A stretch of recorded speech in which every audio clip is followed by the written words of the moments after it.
Welcome to in digital media. Young tiger NTR Koratala Shiva దర్శకత్వంలో భారీ ఎత్తున దేవరా సినిమా అయితే రిలీజ్ అయింది. ఎక్కడ చూసినా ఇదే వైబ్ మరియు ఇదే సందడి. సౌత్లో దేవరా దండయాత్ర చేస్తోంది. ఈ మూవీలో జాన్వీ కపూర్, షైన్ టామ్ చాకో, సైఫ్ అలీ ఖాన్ కీలక పాత్రలలో నటించారు. ఈ మూవీలో ఉన్నటువంటి సాంగ్స్ని వేరే లెవెల్లోనికి తీసుకువెళ్లారు అనిరుద్. ఎన్టీఆర్ చెప్పిన విధంగా తమ అభిమానులు కాలర్ ఎగరేసుకొని తిరిగేలా చేస్తానన్న మాటని ఎన్టీఆర్ నిలబెట్టుకున్నారు. ఈ విధంగా ఈ సినిమా ఒక రేంజ్ని దక్కించుకుంది.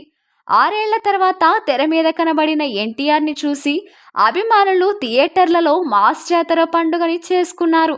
మొదటి రోజు అర్ధరాత్రి 1 గంటకే షో స్టార్ట్ అవ్వగా ఏకంగా 172 కోట్లు ఓపెనింగ్స్ని రాబట్టింది. అయితే రెండవ రోజు మాత్రం భారీ డ్రాప్ కనిపించింది. కలెక్షన్స్ సగానికి సగం పడిపోయాయి. శనివారం వీకెండ్ అయినా కూడా 71 కోట్లు మాత్రమే కొల్లగొట్టింది.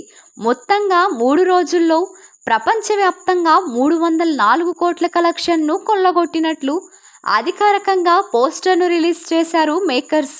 మొత్తంగా 6 లక్షల టికెట్లు అమ్ముడుపోయాయి. ఈ సినిమాకు ఎన్టీఆర్ 60 కోట్లు తీసుకున్నట్లు తెలుస్తోంది. డైరెక్టర్ కొరటాల శివ 30 కోట్లను, సైఫ్ అలీ ఖాన్ 10 కోట్లను, జాన్వీ కపూర్ 5 కోట్లను, మురళీ శర్మ 40 లక్షలు తీసుకున్నట్లు వార్తలు వినిపిస్తున్నాయి. ఈ దేవర కలెక్షన్స్ పై మీ అభిప్రాయాన్ని కామెంట్ రూపంలో తెలియజేయండి. ఈ ఇన్ఫర్మేషన్ వర్తి అనిపిస్తే ఒక లైక్ చేసి మా ఛానల్ని సబ్స్క్రైబ్ చేసుకోండి.